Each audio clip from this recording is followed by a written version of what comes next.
Social മീഡിയയിൽ തന്റെ ജീവിതം തുറന്നു കാണിച്ച ആളാണ് ഇൻഫ്ലുവൻസർ ദിയ കൃഷ്ണ. വലിയ വരുമാനം, പ്രശസ്തി, ബിസിനസ്സിലെ വളർച്ച എന്നിങ്ങനെ ഒരുപാട് ഗുണങ്ങൾ സോഷ്യൽ മീഡിയ കാരണം ദിയയ്ക്കുണ്ടായി. എന്നാൽ ഇപ്പോൾ യൂട്യൂബ് ചാനലിനോട് ദിയയ്ക്കുള്ള താല്പര്യം കുറഞ്ഞിരിക്കുകയാണ്. തന്റെ സ്വകാര്യ ജീവിതത്തിൽ കയറി പലരും അഭിപ്രായ പ്രകടനങ്ങൾ നടത്തുന്നതാണ് ഇതിന് കാരണം. പ്രത്യേകിച്ചും ദിയ അമ്മയായ ശേഷം. ഇക്കാര്യം പുതിയ വ്ലോഗിൽ ദിയ തുറന്നു പറയുന്നുണ്ട്. വ്ലോഗിൽ ജീവിതം ഒരുപാട് തുറന്ന് കാണിക്കണ്ട എന്ന ചിന്ത എനിക്കിടെ വന്നു.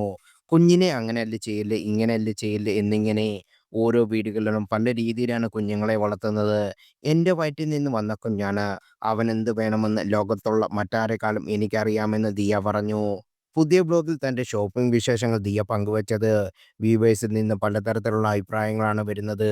ഇപ്പോൾ പഴയ താല്പര്യം ഇല്ല ഇവരെ ആരുടെ വീഡിയോ കാണാൻ. ബോറിംഗായ ദിവസങ്ങൾ വെറുതെ ഷൂട്ട് ചെയ്യുന്നു. എന്തെങ്കിലും രസകരമായി കൊണ്ടുവരൂ എന്നാണ് ഒരു കമന്റ്. ആളുടെ അഭിപ്രായങ്ങൾ ഇത്രയും ബാധിക്കുന്നുണ്ടെങ്കിൽ കുഞ്ഞിനെ സോഷ്യൽ മീഡിയയിൽ കാണിക്കാതിരുന്നുകൂടെ എന്ന് കമന്റുകൾ വരുന്നുണ്ട്. ഇയാൾക്ക് ഇഷ്ടമല്ലെങ്കിൽ ഒരു കാര്യം ചെയ്യ്. ചാനൽ ഒന്നും പങ്കുവെക്കാതിരിക്കുക. അല്ലെങ്കിൽ സബ്സ്ക്രൈബേഴ്സിനെ എല്ലാം റിമൂവ് ആക്കിയിട്ട് ഒറ്റയ്ക്കിരുന്ന് അങ്ങ് പോസ്റ്റ് ഇടുക. ഈ അഭിപ്രായം പറയുന്നവർ കാരണം തന്നെയാണ് ഇയാൾ ഇത്രയും പെട്ടെന്ന് വളർന്നത്. പബ്ലിക് പ്ലാറ്റ്ഫോമിൽ ഇട്ടാൽ ഞങ്ങൾ കമന്റ് ചെയ്യും എന്നാണ് ഒരു കമന്റ്. ഫാമിലി മുഴുവൻ സോഷ്യൽ മീഡിയയിൽ കുട്ടി കൊണ്ടുവരാതിരിക്കാൻ ശ്രദ്ധിക്കണമെന്ന് കണ്ടു. നല്ല കാര്യം എന്ന കമന്റിന് ദിയ കൃഷ്ണൻ ലൈക്ക് ചെയ്തിട്ടുണ്ട്. വ്ളോഗിങ്ങിന് ദിയയ്ക്ക് മടുത്തോ എന്നാണ് പലരുടെയും ചോദ്യം. ഒരു കാലത്ത് പ്രധാന വരുമാന മാർഗ്ഗം യൂട്യൂബ് ചാനലായിരുന്നെങ്കിൽ ഇന്ന് ദിയയ്ക്ക് വിജയകരമായി മുന്നോട്ട് പോകുന്ന ബിസിനസ് ഉണ്ട്.